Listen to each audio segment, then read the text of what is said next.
भजन संहिता अध्याय 73। तीसरा भाग। परमेश्वर का न्याय। सचमुच इज़राइल के लिए अर्थात शुद्ध मन वालों के लिए परमेश्वर भला है।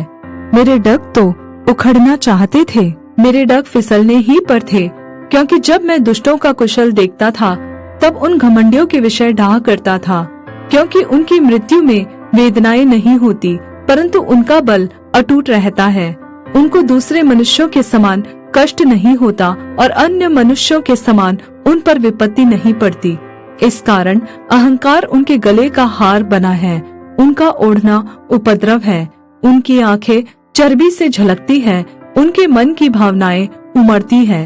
वे ठट्टा मारते हैं और दुष्टता से हिंसा की बात बोलते हैं। वे डींग मारते हैं, वे मानो स्वर्ग में बैठे हुए बोलते हैं और वे पृथ्वी में बोलते फिरते हैं।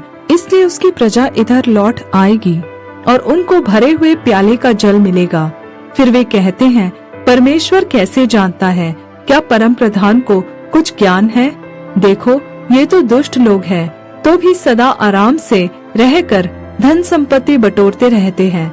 निश्चय मैंने अपने हृदय को व्यर्थ शुद्ध किया और अपने हाथों को निर्दोषता में धोया है, क्योंकि मैं दिन भर मार खाता आया हूँ और प्रति भोर को मेरी ताड़ना होती आई है। यदि मैंने कहा होता मैं ऐसा कहूँगा, तो देख, मैं तेरे संतानों की पीढ़ी के साथ छल करता। जब मैं सोचने लगा कि इसे मैं कैसे समझूं, तो यह मेरी दृष्टि में अति कठिन समस्या थी, जब तक कि मैंने परमेश्वर के पवित्र स्थान में जाकर उन लोगों के परिणाम को न सोचा। निश्चय तो उन्हें फिसलने वाले स्थानों में रखता है और गिराकर सत्यानाश कर देता है। वे क्षण भर में कैसे उजड़ गए हैं, वे मिट गए, वे घबराते घबराते नाश हो गए हैं। जैसे जागने वाला स्वप्न को तुच्छ जानता है, वैसे ही हे प्रभु, जब तू उठेगा तब उनको छाया सा समझकर तुच्छ जानेगा। मेरा मन तो कड़वा हो गया था, मेरा अंतःकरण छिद गया था, मैं अबोध और नासमझ था। मैं तेरे सम्मुख मूर्ख पशु के समान था, तो भी मैं निरंतर तेरे संग ही था। तूने मेरे दाहिने हाथ को पकड़ रखा, तू सम्मति देता हुआ मेरी अगुवाई करेगा और तब मेरी महिमा करके मुझको अपने पास रखेगा। स्वर्ग में मेरा और कौन है?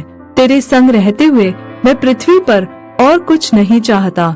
मेरे हृदय और मन दोनों तो हार गए हैं, परंतु परमेश्वर सर्वदा के लिए मेरा भाग और मेरे हृदय की चट्टान बना है।